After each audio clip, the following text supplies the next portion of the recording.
Okay, alright. So, for today's video, aralin na natin. Balik-aral tayo. So, sabi dyan, Sonimol Dechop Hada. Okay? Dechop Hada or Dechop Heo. Action verb, Dechop Haseo. Pag makikiusap ka sa tao na gawin niya.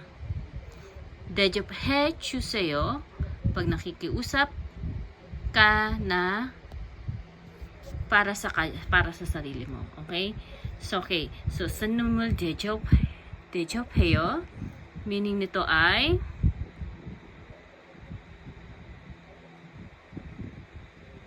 asikasuhin daw ang mga bisita. So sonim is a guest or bisita. Sonim spelling niya ayan ha. So next, Sonimol Jode Hada. Okay, so ayo-oyo niya is magiging Jode Heo. So pag makikiusap ka, Sonimol Jode Haseo. So meaning, paki-invite mo naman yung bisita or yung guest. Okay? So pag ikaw naman sinabi mo, Sonimol Jode He Chuseo. So para sa iyo 'yun yung hinihingi mo. So pakiusap, pakiasikaso mo naman yung guest para sa akin. Pag naglalagay ka ng He Chuseo, is para sa iyo. Pag sayo naman is nakikiusap ka doon sa tao na gawin niya. Okay? So yan ang spelling niya, ha? So, i-ano natin sa translation yung kanyang tunog.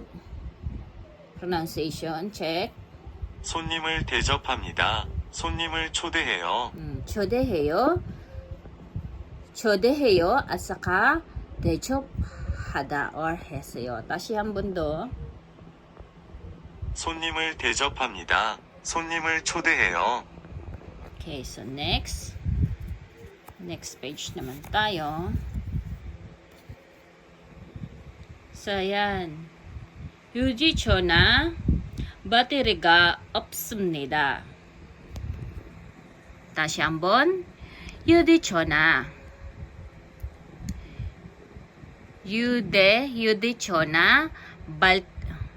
배터리가 없습니다 or 없어요. 없을 거예요. 없습니다, 없어요. Okay? So, meaning nito ay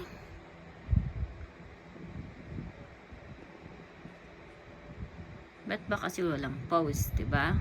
Walang pause yung cellphone ko. Nakakairita. Okay. 휴대전화 배터리가 없습니다.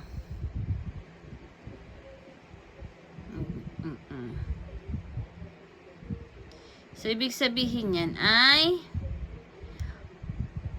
wala na daw battery.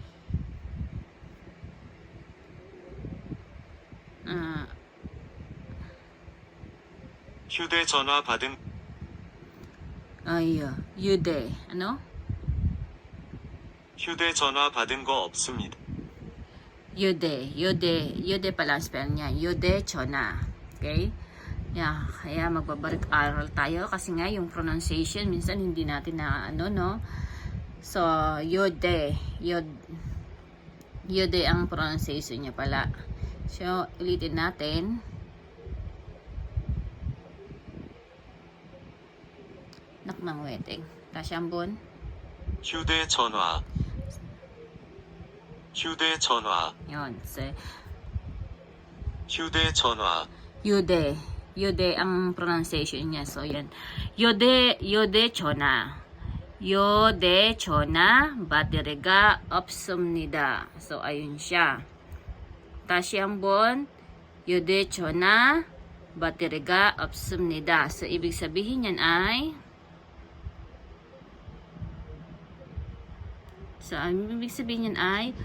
wala na, lobat na siya. Okay? So, yung yude-chona ay cellphone. Yung battery is battery. English lang.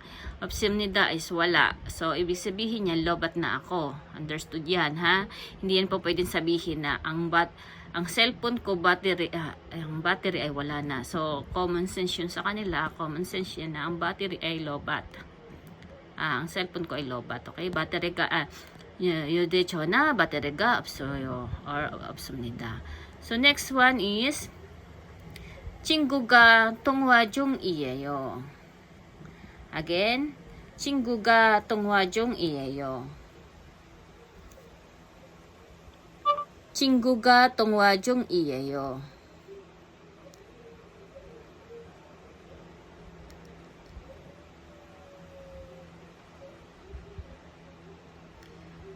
Okay?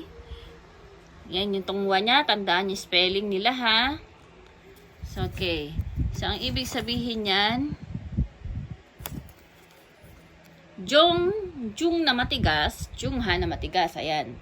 Yung 친구가 is 친구, tongwa is call. Call, tongwa, ha? Soft O, ha? Tandaan yung spelling. Yung jung is a middle.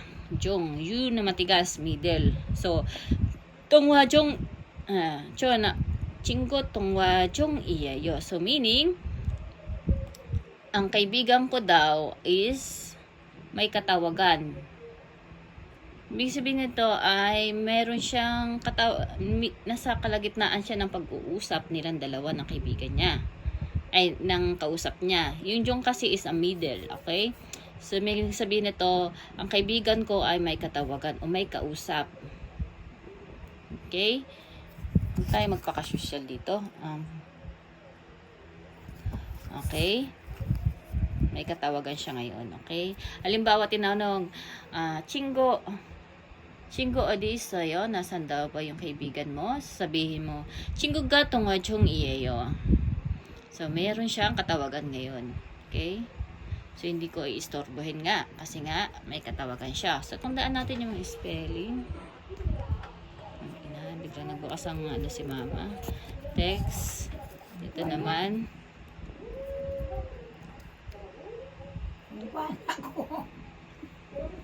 Absoy, ma. Biglang nagbukas ang mother ko ng hindi ko pala nalak yung pinto. Okay, so next.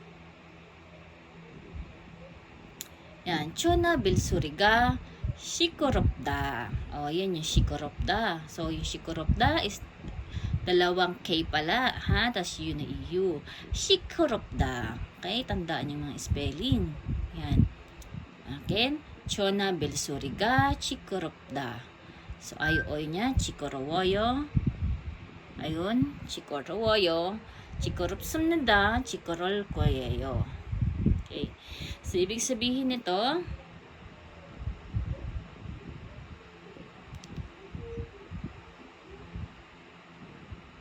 so, ang ibig sabihin niyan ay chona belsuriga 시끄럽다 ay maingay. 시끄럽다 ay maingay. belsuriga is ibig sabihin ng belsuriga, ang belsuri ay ringtone. So, chona belsuriga. Chona is cellphone. Chona belsuriga o cellphone, okay? Ang ringtone daw ng kanyang cellphone ay maingay. So, napakaingay ng ringtone niya. Okay? Parang ganun. So, chona belsuriga 시끄럽다, 시끄러워요. Or next tayo. Next. 친구에게 문자 메시지 답장이 없습니다 or 없어요. So, spelling nito is mali. Dapat yan,